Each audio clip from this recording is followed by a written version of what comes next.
person who interests me most was Douglas Rishkoff, because he was the first person who generally wanted to add in teenagers' opinion to the creation of social media. When he said that he wanted to bring in children to help create social media to make it more healthier, that actually kind of made me feel like he was really including us in the creation of it. And I thought that was amazing. The speaker that intrigued me the most was Shirley. Well, not necessarily the most, but like when she was talking about how boredom does play an important role in our thinking process and helping us develop, and the fact that electronics take away from that boredom, which seems like a good thing, but she was explaining that it actually does have a lot of potential harm. And when she was talking about that, it messed me up, because I realized that a lot of that was true in every single person. When you're bored, you naturally try to find a way to escape that boredom. But when once upon a time the escape from boredom were healthy habits like reading, writing, drawing, etc., it's now become basically nothing, just staring at a screen. And that's how you kill your boredom. It's no longer an outlet for creativity. And I've noticed that in myself. So I've sort of taken steps. Like, I don't take my phone in the shower anymore. I used to take it in and listen to music, watch videos, etc. But now I try to just embrace the boredom of a shower, and I hate it. So we'll see how that goes.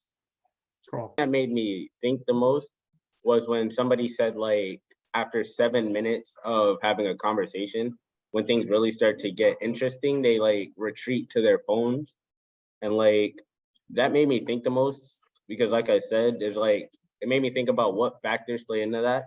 Does your relationship with the person that you're talking to impact that number? Does like the theme of the conversation, like if you're talking about a football game versus if you're talking about a business proposal, does that impact how long the conversation is supposed to last? So for me, that's what made me think the most.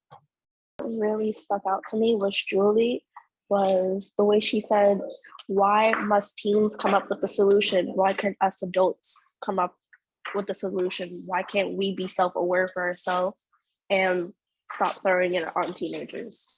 The presentation that really affected me was the woman who was talking about the 7-minute rule as well.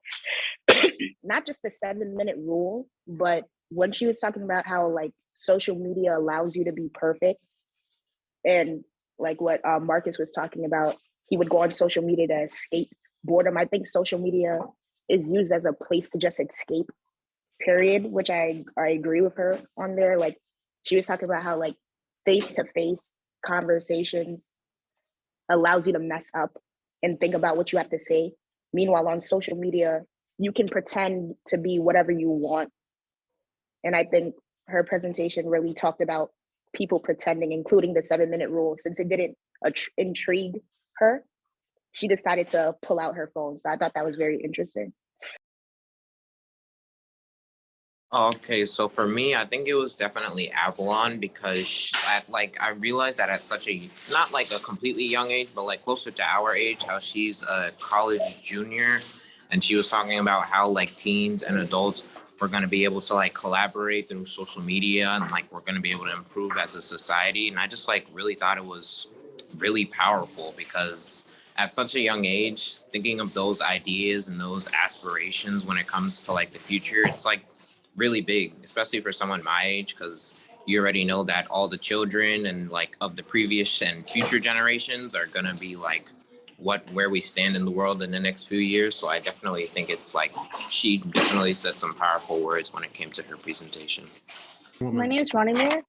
Yeah. So the person that intrigued me the most is also Sherry Turkle, when she said that to value the boring things. And that really intrigued me, because when I get bored, I go to my phone like immediately. And yeah,